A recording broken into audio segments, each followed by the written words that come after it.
And next I want to take another block, okay, another if pattern. So sorry, and finally we will simulate a nested if condition in Stateflow. Okay, for this is our nested if condition. When temperature is below 30, heater will be 1, heater mode will be 1, and when temperature is below 20, heater mode will be 2. Okay, using nested if condition. So I'm taking another D model here.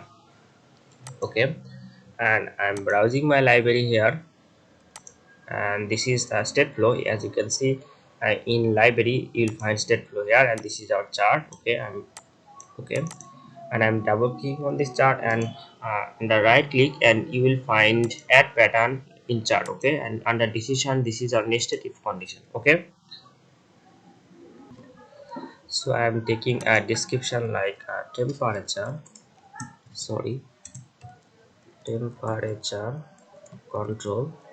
Okay, and if condition when temperature is less than 30, okay, then our heater mode will be 1. Then our heater will be 1. And when temperature nested if condition, again when temperature is less than 20, okay, less than 20, our nested if condition will be heater will be 2. Okay, mode 2, and click OK, and it will create our nested if condition inside the Stateflow. Okay, as you can see, when temperature is less than 30, our heater mode is 1, and when temperature is less than 20, heater mode is 2. Okay, and we have to go modeling and symbol panel to resolve the symbol here, and you can see temperature is proposed, data type is input, okay, and heater is output. It's okay, and I'm resolving the symbol from here, and we have to go Simulink back again, and as input of temperature I want a stair generator block here, and this is a stair generator block. I'm connecting to temperature, and we need a scope for to see the output. Okay, so this is scope, and our scope input will be 2, scope input number 2, and this is our layout. Okay, and click OK. Okay,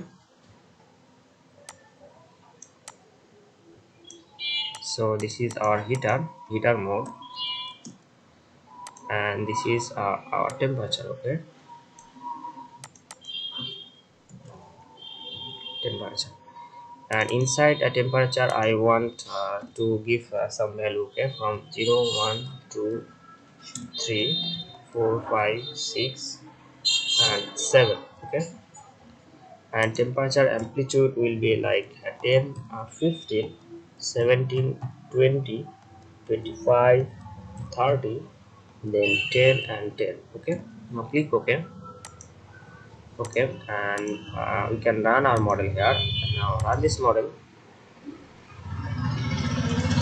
Okay, the model is run, and I'm changing style here. Okay, this is temperature, and I want line width as 2. It's okay, and this is our heater, and it will be I'm taking as it. Okay, and as you can see, when temperature is below 20, okay, as you can see, when temperature is below 20, this is 10, this is 15. Okay, and this is above below 20. Okay, as you can see, our heater mode is 2. Okay, and when temperature is above 20 but below 30, as you can see, our heater mode is 1. Okay, and when again the temperature is below 20, our heater mode is 2. Okay, so this is the way you can use nested if condition in Stateflow. Okay, so